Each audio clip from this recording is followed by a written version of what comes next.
What's up mga ka-travel? This is your Katapian, travel agent at WC Travel.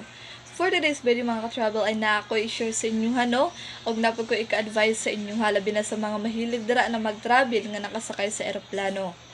So, kagani hagikan ko sa eskwelahan unya ning ngari usa ko kadali sa boarding house namo. And then gi-check na ko ang Facebook.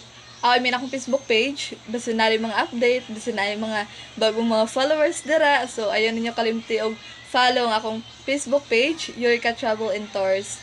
So, samtang naga-scroll ko mga ka-travel, na ako'y nakitaan nga usa ka post. And then, ano siya, gibayaran daw niya si travel agent. Nag-payment siya for the ticket. And then, yun na siya ni travel agent na hulat-hulata lang kay nag-confirm pa. And then, dugay kaayo paabot si client, no? Then, natingala na siya nga, gi-block na siya ni travel agent. So, klaro